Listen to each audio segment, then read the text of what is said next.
जी, last वाला जो हमारा सुबह का आज सेशन हुआ है, उस सेशन में हमने वैलिडिटी रिलायबिलिटी डिस्कस कर लिया था और कुछ इंपॉर्टेंट चीज़ें रह गई हैं हमारी असेसमेंट में, वो अब हम डिस्कस कर लेते हैं। तो स्टार्ट करते हैं हम टेस्ट बैटरीज से।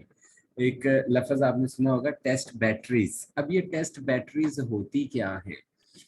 तो जो टेस्ट होता है, अगर हम अकेले टेस्ट को डिफाइन करें तो टेस्ट को हम यूं डिफाइन करते हैं, test is a collection of questions, यानी कि सवालात के मजमूमे को हम टेस्ट कहते हैं।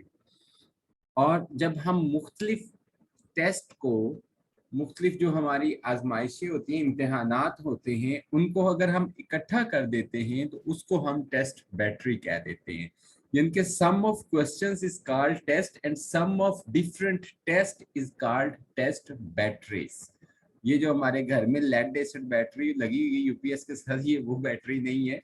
टेस्ट बैटरी से मुराद ये होता है कि एक ऐसा कॉम्बिनेशन ऑफ टेस्ट, यानी कि सवाल जो इम्तिहान है या ये जो टेस्ट है, टेस्ट का एक ऐसा मजमुआ जिसके अंदर मुख्तलिफ इकसाम के टेस्ट इकट्ठे किए जाते हैं और वो बच्चे ने एक ही दफा हल करने होते हैं। तो इसकी अगर हम मिसाल देखते हैं, इसकी मिसाल लेते हैं टेस्ट बैटरीज की, तो कुछ यूं है कि फॉर एग्जांपल एक जो मैनेजर है या एक कोई ऑर्गेनाइजेशन है, उसने रिक्रूटमेंट की। रिक्रूटमेंट के लिए उसने कैंडिडेट्स को बुलाया, कैंडिडेट्स ने टेस्ट जब दिया तो उसको बजाय एक सिंगल टेस्ट देने के वो टेस्ट बैटरीज देते हैं। टेस्ट बैटरीज के जरिए उसको असेस करते हैं। मिसाल के तौर पे जॉब थी इंजीनियरिंग के रिलेटेड, तो उन्होंने एक टेस्ट दिया जो इंजीनियरिंग का कंटेंट नॉलेज था, एक ये टेस्ट हो गया। दूसरा टेस्ट उन्होंने दिया जो प्रैक्टिस मशीन्स के ऊपर प्रैक्टिकल उन्होंने लेना था। तीसरा टेस्ट उन्होंने दिया उनका एप्टीट्यूड टेस्ट। चौथा टेस्ट उन्होंने टेस्ट बैटरी के अंदर ऐड कर दिया उनका पर्सनालिटी टेस्ट। पांचवा टेस्ट उन्होंने ऐड कर दिया उनका जहनी या जहनी आजमाइशों का टेस्ट, या उनके इंटेलिजेंस टेस्ट, या उनकी कॉग्निशन कॉग्निटिव एबिलिटीज का टेस्ट। उनकी डिफरेंट जो टेस्ट उन्होंने इकट्ठे कर दिए, तो इकट्ठे करके एक ही दफा उन कैंडिडेट्स जब वो टेस्ट लेंगे तो वो क्या कहलाएगा? टेस्ट बैटरीज कहलाएगा। तो इसको देख लेते हैं। हमारे पास दो assumptions यहाँ पर लिखी हुई हैं। A test battery refers to a set of tests grouped together and administered to applicants for a particular position। कि टेस्ट हमारे पास क्या होते हैं कि एक ही वक्त में हम एडमिनिस्ट्रेट करते हैं, यानी कि मुख्तलिफ जो टेस्ट होते हैं वो एक ही दफा हम कंडक्ट कर रहे होते हैं। और हमने किस पे करने हैं?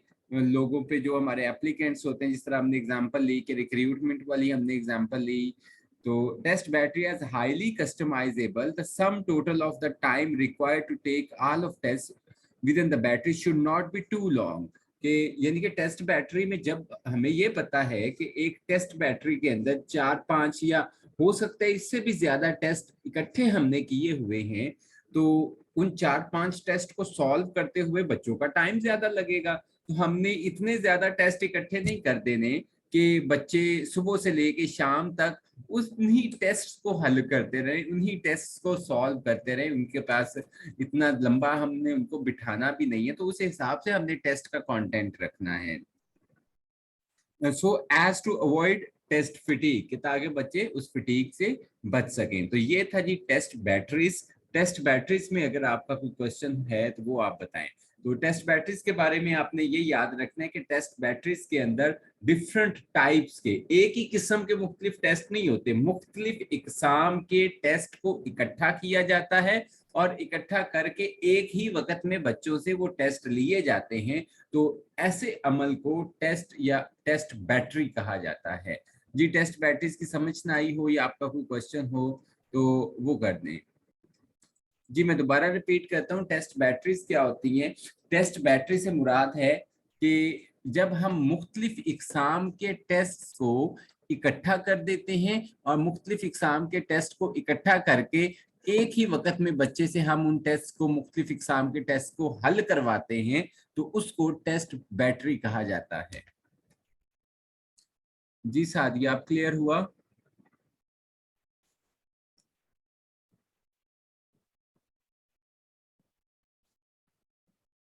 Is it clear now? Okay,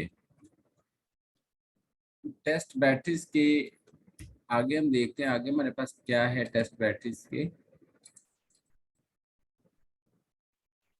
Standardized test versus classroom test. Standardized test or classroom test, we have already discussed about that. Standardize test और क्लासरूम टेस्ट के बारे में हम पहले ही पढ़ चुके हैं। ये अचीवमेंट टेस्ट की ही एक टाइप है। स्टैंडर्डाइज टेस्ट जो होता है बेसिकली ये क्या होता है, ये एक स्टैंडर्डाइज तरीके से बनाया जाता है और सभी लोगों के लिए जो सेम टेस्ट, एक सिंगल टेस्ट बनाया जाता है, उसको हम स्टैंडर्डाइज टेस्ट कहते हैं। और जो क्लासरूम टेस्ट होता है ये सब लोगों के लिए नहीं होता, ये सिर्फ उसी पर्टिकुलर क्लास के लिए होता है। तो a standardized test is any form of test that, इसके आगे देखें जी, दो उन्होंने पॉइंट दिए। फर्स्ट पॉइंट पे क्या किया, requires all test takers to answer the same questions, कि जिन बच्चों से वो टेस्ट लिया जाता है तो सब बच्चों ने उसके उनसे यही सपोज किया जाता है कि वो तमाम बच्चे इस सवाल के, इस टेस्ट के एक जैसे जवाब देंगे, ठीक है। और a selection of questions from common bank of questions, ठीक है, इन द सेम वे, यानी कि जो बोर्ड के इम्तिहान होते हैं, कॉमन बैंक ऑफ क्वेश्चन से क्या मुराद है, बोर्ड के इम्तिहान एक ही किताब से बनने हैं, तो वो किताब क्या है, पूरे बोर्ड के में वो कॉमन है, पूरे पंजाब में वो कॉमन है, ठीक है। In the same way, second जो है वो कहता है स्कोर्ड इन अ स्टैंडर्ड और consistent manner which makes it possible to compare the relative performance of individual students और ग्रुप ऑफ स्टूडेंट्स। तो स्टैंडर्डाइज में हमारे पास क्या होता है कि स्टैंडर्डाइज हमें इस काबिल बनाता है कि हम जो स्टैंडर्डाइज टेस्ट से डिफरेंट जो ग्रुप्स हैं उनकी परफॉर्मेंस को भी हम कंपेयर कर सकते हैं। अच्छा, स्टैंडर्डाइज टेस्ट ये क्राइटेरियन भी हो सकते हैं और नॉर्म रेफरेंस भी हो सकते हैं। तो टेस्ट, किसी भी किस्म का टेस्ट तो जस्ट एक डाटा कलेक्टिव टूल है, डाटा कलेक्शन टूल है। तो टेस्ट से तो हमने डाटा को ऑब्टेन करना है, तो आगे जब डाटा हमारे पास आ जाता है वो हम स्टैंडर्डाइज टेस्ट से डाटा ऑब्टेन करें, वो हम क्लासरूम टेस्ट से ऑब्टेन करें, वो हम किसी भी एप्टीट्यूड टेस्ट से, किसी भी टेस्ट से डाटा ऑब्टेन कर रहे हैं, तो जब हम उसको आगे इंटरप्रेट करेंगे तो इंटरप्रिटेशन के दो मेथड है, एक क्राइटेरियन रेफरेंस है और एक नॉर्म रेफरेंस है। तो टीचर मेड टेस्ट क्या होते हैं, are normally prepared and administered for testing classroom achievements of student, evaluating the method of teaching adopted by the teacher and other curricular programs of the school। कि school के अंदर जो आप काम कर रहे हो, जो आपका पर्टिकुलर क्लासरूम के रिलेटेड है, उसके रिलेटेड जो टेस्ट होंगे उनको हम टीचर मेड टेस्ट कहेंगे या क्लासरूम टेस्ट कहेंगे।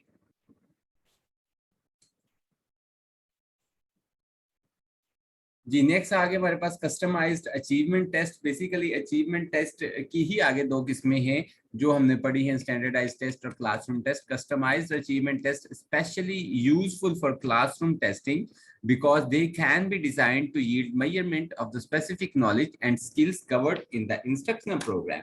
तो कस्टमाइज्ड अचीवमेंट टेस्ट क्या होते हैं जी, हमने एक टॉपिक का जो टेस्ट बनाया क्लास में टीचर ने, या क्लास में टीचर ने क्या कर लिया, वो एक चैप्टर का बना दिया या आधे चैप्टर का बना दिया, अपनी मर्जी के मुताबिक जितना उसने पढ़ाया, जितना को पढ़ाया उसका बना दिया उसने, तो इसको हम कस्टमाइज्ड अचीवमेंट टेस्ट भी कहते हैं। नेक्स्ट आ जाता है जी individual achievement test. Individual achievement test से क्या मुराद है कि हर बच्चा जो होता है उसकी नीड्स मुख्तलिफ होती हैं, हर बच्चे के लिए सेपरेट टेस्ट बनाया जाए, उसके इंडिविजुअल डिफरेंसेस को जहन में रखते हुए। हमने साइकोलॉजी में इंडिविजुअल डिफरेंसेस को पढ़ा था और वहां पर हमने ये डिस्कस किया था कि जो इंडिविजुअल डिफरेंसेस होते हैं, एज अ टीचर हमें जो बच्चों के इंडिविजुअल डिफरेंसेस को कंसीडर करना चाहिए, इंडिविजुअलाइज कंसिडरेशन करनी चाहिए। तो जब हम टेस्ट बनाते वक्त इंडिविजुअल डिफरेंसेस को मद्देनजर रखते हैं, तो उसको, अगर टीचर इंडिविजुअल डिफरेंसेस को मद्देनजर रखता है तो उसको हम इंडिविजुअल अचीवमेंट टेस्ट कहते हैं। नेक्स्ट आ गया जी एप्टीट्यूड टेस्ट। एप्टीट्यूड टेस्ट जो होते हैं ये बच्चे के इंटरेस्ट को चेक करने के लिए, ये पेपर में बड़ा क्वेश्चन आता है, बड़ा रिपीटेडली क्वेश्चन आता है कि एप्टीट्यूड टेस्ट किस वजह से होते हैं। तो एप्टीट्यूड टेस्ट जो होता है वो बच्चे का इंटरेस्ट, उसकी दिलचस्पियां, उसके रुझान, इन चीजों को चेक करने के लिए इस्तेमाल किया जाता है कि बच्चा जिस चीज के अंदर दाखला ले रहा है या बच्चा जो काम करने लगा है उसके बारे में वो ऑलरेडी कितना जानता है, उसका इंटरेस्ट उसके बारे में क्या है। तो उसका इंटरेस्ट चेक करने के लिए, उसका एप्टीट्यूड चेक करने के लिए, उसकी दिलचस्पियां चेक करने के लिए कि उस पर्टिकुलर फील्ड के अंदर उस बच्चे का क्या इंटरेस्ट है, तो जो टेस्ट लिया जाता है उसको एप्टीट्यूड कहते हैं। जिस तरह एनटीएस नेट लेता है, नेशनल एप्टीट्यूड टेस्ट लेता है, वो डिग्री में इनरोल करने से पहले नेट लेते हैं ताकि उनको पता चल जाए कि बच्चे का आगे पढ़ने का माइंड भी है या नहीं है, इसके अंदर वो बेसिक एबिलिटीज हैं जो बेसिक भावना होनी चाहिए आगे बीएस प्रोग्राम में एडमिशन लेने के लिए, क्या वो बच्चे के पास है या नहीं है।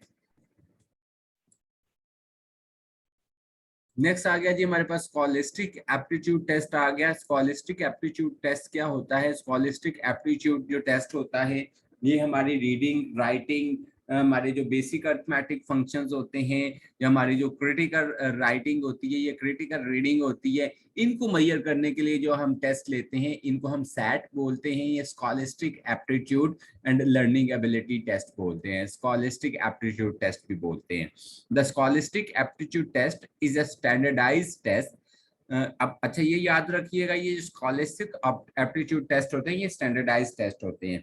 The scholastic aptitude test SAT is a standardized test design to measure basic critical reading, math and writing skills. SAT measures developed abilities useful in learning and do not innate capacity or undeveloped potential। कि set की मदद से जो बच्चे ने चीजें learn कर ली हैं, उसकी रीडिंग है, राइटिंग है, या जो उसके बेसिक अर्थमेटिक फंक्शंस हैं, उनको मेजर किया जाता है। इंटरप्रेटिंग टेस्ट स्कोर्स आ गया, क्राइटेरियन रेफरेंस टेस्ट है, नॉर्म रेफरेंस टेस्ट है, हम पहले भी ये डिस्कस कर चुके हैं मेरे ख्याल फर्स्ट लेक्चर के अंदर। क्राइटेरियन रेफरेंस टेस्ट क्या होता है? जब इंडिविजुअल्स की परफॉर्मेंस को हम एक स्पेसिफिक क्राइटेरिया के अगेंस्ट मेजर करते हैं तो उसको हम क्राइटेरियन रेफरेंस कहते हैं। हमने मिसाल इसकी उस वक्त ये ली थी कि मिसाल के तौर पे एक हमने 33 नंबर का क्राइटेरिया रखा हुआ है, तो हर बच्चे को हम देखते हैं, हर बच्चे के नंबर देखते हैं, इसके नंबर 33 से ज्यादा है या कम है, दूसरे के देखे 33 से ज्यादा है कम है, तीसरे के देखे 33 से ज्यादा है या कम है, चौथे के देखे उस स्टैंडर्ड के अगेंस्ट उसको देखा। हर बच्चे की जो परफॉर्मेंस है उसको एक स्पेसिफिक स्टैंडर्ड, और वो स्पेसिफिक स्टैंडर्ड क्या है? 33 मार्क्स। तो उन 33 मार्क्स का जो स्टैंडर्ड हमने स्पेसिफाई किया हुआ है, डिटरमिन किया हुआ है, हम उसके अगेंस्ट बच्चे की जो परफॉर्मेंस होती है, जो उसकी लर्निंग परफॉर्मेंस होती है, हम उसको मेजर कर रहे होते हैं। तो ये क्या होता है? जब हम बच्चों की परफॉर्मेंस जो होती है उसको एक स्पेसिफिक या प्री डिटरमिन्ड क्राइटेरिया के अगेंस्ट मेजर करते हैं, तो that is called criterion reference test. तो नेक्स्ट हमारे पास नॉर्म रेफरेंस टेस्ट आ जाता है, जब हम इंडिविजुअल्स की परफॉर्मेंस को दूसरे इंडिविजुअल्स के साथ या ग्रुप ऑफ इंडिविजुअल्स के साथ कंपेयर करते हैं, that is called norm reference test. इसकी हमने मिसाल ली थी कि जो क्लास में हम पहली 3 पोजीशनें निकालते हैं, वो हम ये नहीं देखते कि इनमें से 90 नंबर के तो किन लोगों ने लिए हैं, हम ये देखते हैं कि पूरे जो बच्चे हैं क्लास में 35 बच्चे हैं, इनमें से हाईएस्ट 3 बच्चे कौन से हैं, तो सारे बच्चों के नंबर्स आपस में कंपेयर करते हैं, तो वो नॉर्म रेफरेंस टेस्ट होता है। जब इंडिविजुअल्स की परफॉर्मेंस को इंडिविजुअल्स के साथ, और ये दो भी आपने लाजमी याद रखने हैं, ये इन दोनों में से तो एक उन्होंने पूछना ही पूछना है ना, ये आपका एक नंबर पक्का है अगर आप आज ये कर लेते हैं इंटरप्रेटिंग टेस्ट कोर्स को। तो क्राइटेरियन रेफरेंस टेस्ट और norm reference test, criterion reference test में इंडिविजुअल्स को, सॉरी नॉर्म रेफरेंस टेस्ट में इंडिविजुअल्स को इंडिविजुअल्स के साथ या ग्रुप ऑफ इंडिविजुअल्स के साथ, ग्रुप्स के साथ कंपेयर करते हैं। क्राइटेरियन रेफरेंस टेस्ट में इंडिविजुअल्स की परफॉर्मेंस को किसी क्राइटेरिया के अगेंस्ट मेजर कर रहे हैं, कंपेयर कर रहे हैं। नेक्स्ट ये आ गया हमारे पास grading and reporting. Grading and reporting start करने से पहले अगर आपका यहाँ तक कोई क्वेश्चन है, you may ask your questions. If you want to share your words, you may share your words please.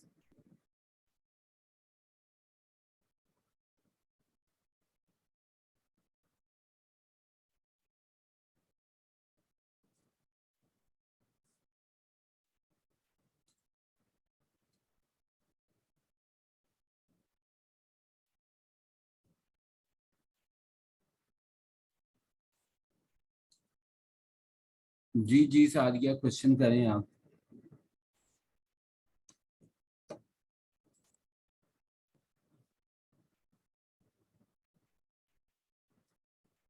ये कस्टमाइज और इंडिविजुअल टेस्ट ये टीचर मेड होते हैं।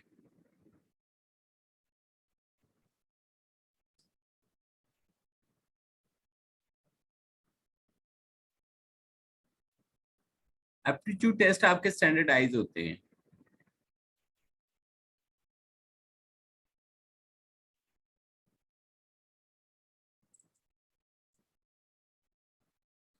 ओके, नेक्स्ट हमने चलना है जी ग्रेडिंग और रिपोर्टिंग की तरफ। हमने पूरी की पूरी असेसमेंट पढ़ ली है, पूरी की पूरी हमने असेसमेंट करने के तरीके पढ़ लिए हैं कि बच्चों के हमने टेस्ट कैसे लेने हैं, नंबर उनके नंबर्स हमने कैसे लगाने हैं। तो आगे हम पढ़ेंगे जी, जो जब नंबर आ जाएंगे उनकी हम क्या करेंगे, ग्रेडिंग और रिपोर्टिंग करेंगे। ग्रेडिंग से क्या मुराद है, उनको चेक करना है, उस पर ग्रेड लगाने हैं। और उसके बाद रिपोर्टिंग से क्या मुराद है, जो पेरेंट्स हैं या एजुकेशन के जो दूसरे स्टेक होल्डर्स हैं, जिनमें टीचर्स आ जाते हैं, आपकी गवर्नमेंट एजेंसीज आ जाती हैं, ये सोसाइटी आ जाती है, ये सारे के सारे क्या है, एजुकेशनल स्टेक होल्डर्स हैं। उनके साथ बच्चों के रिजल्ट्स को कम्युनिकेट किया जाता है, उनको रिपोर्ट किया जाता है। तो इसको हम कहते हैं ग्रेडिंग एंड रिपोर्टिंग। तो types of grading and reporting क्या है जी, सबसे पहले ट्रेडिशनल लेटर ग्रेड सिस्टम है। ट्रेडिशनल लेटर ग्रेड सिस्टम में आपको पता है कि हम बच्चे को A B C D F इस तरह के ग्रेड देते हैं, और हमने नंबर्स रखे होते हैं, इतने नंबर्स पे A ग्रेड है, इतने नंबर्स पे B ग्रेड है, इतने नंबर पे C ग्रेड है। पास फेल सिस्टम आता है कि हम बच्चे को सिंपल ये बता देते हैं आप पास हो या फेल हो, ये भी एक सिस्टम है। चेकलिस्ट ऑफ ऑब्जेक्टिव्स, हमने ऑब्जेक्टिव्स की चेकलिस्ट बनाई होती हैं, और हम बच्चे की को असेस करने के लिए देखते हैं जी बच्चे ने कितने ऑब्जेक्टिव्स इनमें से अचीव कर लिए, कितने ऑब्जेक्टिव अचीव नहीं किए। हमने पूरे के पूरे जो ऑब्जेक्टिव्स हैं उनकी लिस्ट बनाई होती है, और हम वो लिस्ट पूरी की पूरी जो उसकी रिजल्ट शीट होती है उस पर वो ऑब्जेक्टिव की लिस्ट होती है, तो उस पर हम लिखते हैं कि इसमें से कितने बच्चे ने ऑब्जेक्टिव अचीव किए और कितने नहीं किए। तो आगे हमारे पास जो रिपोर्टिंग होती है उसमें आ जाता है लेटर्स टू पेरेंट्स और गार्डियंस आ जाते हैं, कि हमने जो पेरेंट्स और गार्डियंस को हमने लेटर लिखने हैं, जो बच्चे के रिजल्ट आया है उसको हमने रिपोर्ट करना है। पोर्टफोलियो ऑफ स्टूडेंट वर्क, हम पोर्टफोलियो आज पहर ही हमने पोर्टफोलियो को डिस्कस किया था कि पोर्टफोलियो क्या होता है। तो हम बच्चे की जो अचीवमेंट्स होती हैं उसको पोर्टफोलियो के अंदर भी ऐड करते हैं। मल्टीपल ग्रेडिंग सिस्टम है। मल्टीपल ग्रेडिंग सिस्टम में जब हम मिसाल के तौर पे पास फेल सिस्टम और ग्रेडिंग सिस्टम को इकट्ठा करके इस्तेमाल करेंगे, यानी कि ग्रेडिंग भी करेंगे, नंबर भी लगाएंगे और पास फेल भी लिखेंगे, तो उसको हम मल्टीपल ग्रेडिंग सिस्टम कहते हैं। नेक्स्ट आ गया जी रिलेटिव वर्सेस एब्सोल्यूट ग्रेडिंग। अब relative versus absolute grading it's a bit complicated, कि थोड़ा सा कॉम्प्लिकेटेड टेक्निकल टर्म्स हैं। तो रिलेटिव ग्रेडिंग में क्या होता है, रिलेटिव ग्रेडिंग में एक से लेके, ठीक है, एक से लेके 100 तक हमने डिवाइड की होती हैं ग्रेड्स को, नंबर 1 से लेके, ठीक है। इसमें पास फेल वाला वो एज सच कॉन्सेप्ट नहीं होता। 1% है, 10% है, 5% है या 15%, जितने बच्चे के आते हैं हम उसको कंसीडर करते हैं। तो हमने उसको ग्रेड्स लगाए होते हैं। मिसाल के तौर पे डी ग्रेड 1 से 25% तक नंबर आएंगे तो डी ग्रेड। सी ग्रेड क्या है जी, 25 से 50। बी ग्रेड है 50 से 75। ए ग्रेड है 75 से 100। और एब्सोल्यूट ग्रेडिंग सिस्टम क्या है, ये स्पेसिफिक क्राइटेरिया और परफॉर्मेंस, जिस तरह हमारा सेमेस्टर सिस्टम का ग्रेडिंग सिस्टम होता है, दैट इज एब्सोल्यूट ग्रेडिंग। और एब्सोल्यूट ग्रेडिंग में कहाँ पे स्टार्ट होता है, 65 से नीचे, 65% से नीचे तो वो फेल कंसीडर किया जाता है, बिलो उसको एफ ग्रेड मिलता है। और 65 to 74 D grading, D grade मिलता है। 75 से 84 तक सी है, 85 से 94 तक बी है, और 95 से 100% तक वो हमारा ए ग्रेड है। तो ये एक बस जस्ट एग्जांपल दी हुई है। अब आप ये ना कहिएगा कि हमारी यूनिवर्सिटी में तो जो 4 CGPA है वो 85 पे बनता है, तो वहाँ पे ए नेगेटिव ग्रेड मिलता है हमें। तो ये जस्ट एक एग्जांपल दी हुई है कि आप जब एक स्पेसिफिक क्राइटेरिया रखते हैं, ये देखें ऊपर रिलेटिव में वो 1 से शुरू किया हुआ है, ये यहाँ से 65 से शुरू, या 55 से भी शुरू कर सकते हैं। जी मैं दोबारा रिपीट कर देता हूँ, रिलेटिव ग्रेडिंग वर्सेस जो एब्सोल्यूट ग्रेडिंग होती है। रिलेटिव ग्रेडिंग में जो हम लोग काम करते हैं वो पूरे के पूरा जो हमारा टॉपिक होता है, हमने उसको पूरे के पूरे को असेस करना होता है, उसको छोटे से छोटा छोटे से छोटे पॉइंट से हम असेस करते हैं। जबकि जो एब्सोल्यूट ग्रेडिंग होती है, एब्सोल्यूट जो स्कोरिंग है, उसमें हमने एक स्पेसिफिक पहले एक कट ऑफ वैल्यू रखी होती है। पहले तो हम देखते हैं जी उस कट ऑफ वैल्यू से ऊपर है या नहीं है। तो अगर उस कट ऑफ वैल्यू से ऊपर होता है तो फिर हम उसको वो नंबर्स लगाते हैं।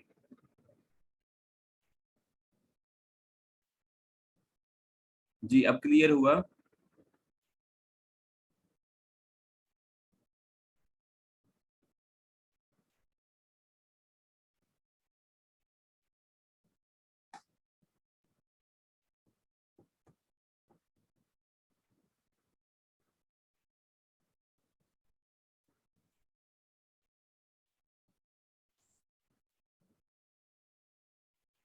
ओके, हम लोग दोबारा इसको कर लेते हैं। जो हमारे पास होती है ना रिलेटिव ग्रेडिंग या एब्सोल्यूट ग्रेडिंग।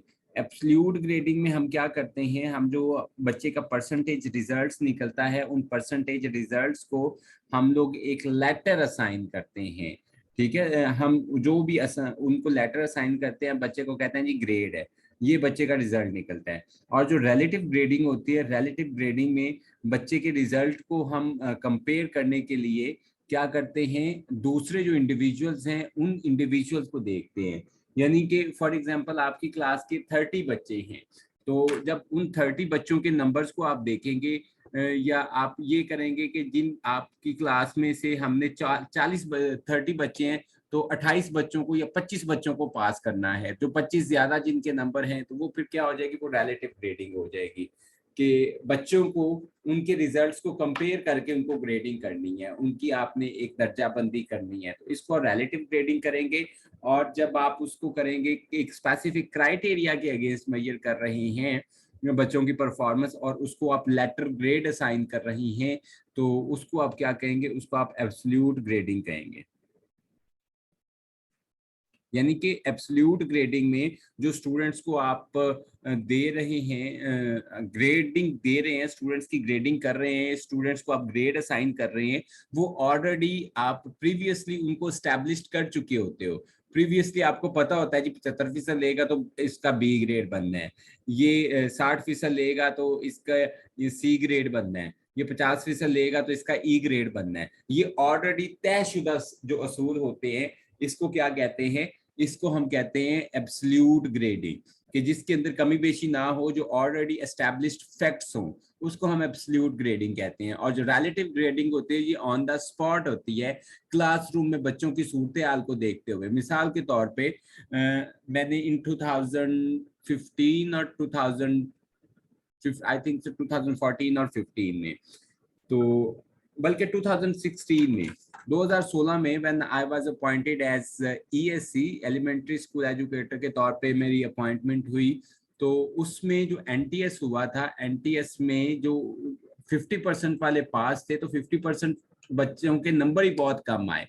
वो जो रिक्वायर्ड सीट्स थी उसके अगेंस्ट उतने कैंडिडेट ही नहीं पास हो सके, तो उन्होंने फिर उस सूरत हाल को देखते हुए क्या किया, 50 से मेरिट नीचे करके उन्होंने 40 कर दिया या 45 कर दिया, उन्होंने मेरिट कम कर दिया। इसी तरह जब मैं पंजाब यूनिवर्सिटी में पीएचडी के लिए टेस्ट देने गया, जो हमारा एंट्री लेवल टेस्ट था, तो उसमें तकरीबन कोई मोर देन 100 लोगों ने अप्लाई किया था जो टेस्ट में अपीयर हुए थे। तो जो मोर देन 100 लोग टेस्ट में अपीयर हुए, 130 मार्क्स का पेपर था, और उनका जो पासिंग क्राइटेरिया था वो 70 था।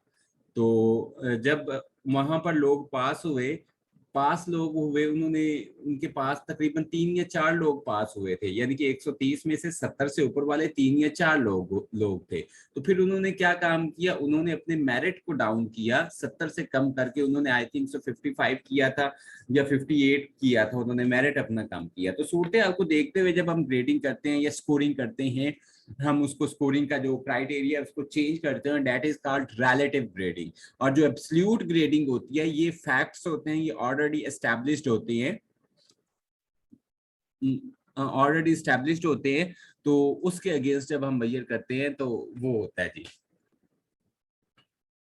हाँ जी साइमा कलसूम में ज्यादा दूर की बात नहीं कर रहा, ये 2016 में, एंड अल्हम्दुलिल्लाह I was topper at that time. जो पंजाब यूनिवर्सिटी का पीएचडी का जो टेस्ट हुआ था, उसमें मैं टॉपर था टेस्ट में।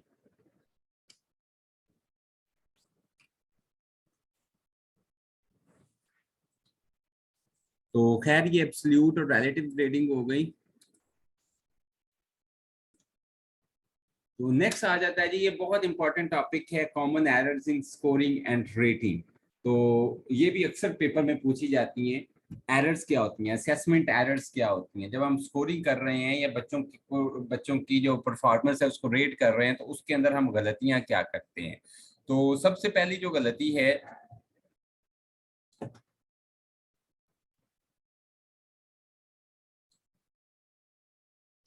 जो सबसे पहली गलती है वो पर्सनल बाइस एरर है। कि पर्सनल बाइस एरर में कौन कौन सी गलतियां आ जाती हैं। तो पर्सनल बाइस एरर कब होती है? The error occur when there is a general tendency to rate all the individuals at approximately the same position on the scale. कि पर्सनल बाइस एरर क्या होती है कि जब एक ही माइंडसेट के साथ जो एग्जामिनर है वो सबके नंबर चेक करता है, तो इसमें जेनरॉसिटी एरर आ जाता है। जेनरॉसिटी एरर से क्या मुराद है? if raters tend to rate all individuals on high end of the scale, कि जो पेपर चेकर होता है, जो एग्जामिनर होता है, वो कहता है मैंने कौन से घर से देने हैं, मैंने कौन से घर नंबर बनाने हैं, सबको 90-90-95, किसी को 90, किसी को 95, किसी को 89, किसी को 85, वो 70 से 80 से नीचे ही नहीं आता, वो सबको बड़े हाईएस्ट खुले दिल से नंबर देता है। तो ये इसको क्या कहते हैं? जेनरॉसिटी एरर कहते हैं। जिनके 90 नहीं भी बनते होते वो उनको भी 90 लगा देते हैं। तो if raters tend to rate all individuals on high end of the scale, कि बहुत ज्यादा जब नंबर उनको देता है, सबको ज्यादा नंबर दे देता है, तो इसको जेनरॉसिटी एरर कहते हैं। तो सिवियरिटी एरर क्या आता है जी? सिवियरिटी एरर में आ जाता है कि जब जो एग्जामिनर होता है वो सबको 33-33 दे के ही पास करता है। वो किसी से लड़के जब बैठा होता है घर में, तो वो कहता है जी मैं बस 33-33 नंबर ही दोगे, इन्होंने केड़ा आना, मैंने सारा कुछ पता है, इन्होंने तो दिखा ही कुछ नहीं, इसको तो मैं पास कर दूं बड़ा। वो सब कोई 33-33 या 40-40 नंबर देके एक लो एंड पे सबको रखता है, तो इसको सिवियरिटी एरर कहते हैं। सेंट्रल टेंडेंसी आ जाता है। कुछ लोग ऐसे होते हैं जो कहते हैं जी 50 तो 60 के दरमियान, 50 से 60, 50 से 70 के दरमियान सबको नंबर दे दो, ना बहुत बहुत ज्यादा देने की जरूरत है, ना बहुत कम देने की जरूरत है, दरमियान दरमियान च रखी जो एवरेज लाई जो है। तो इसको, इस गलती को हम क्या कहते हैं? इसको हम सेंट्रल टेंडेंसी कहते हैं। तो जेनरॉसिटी क्या होती है? जब जो एग्जामिनर होता है वो खुले दिल से ज्यादा नंबर लगा देता है सबके। सिवियरिटी क्या होता है? सबके कम नंबर। सेंट्रल टेंडेंसी क्या है? सबके दरमियान में नंबर रख देता है, एवरेज नंबर रख देता है।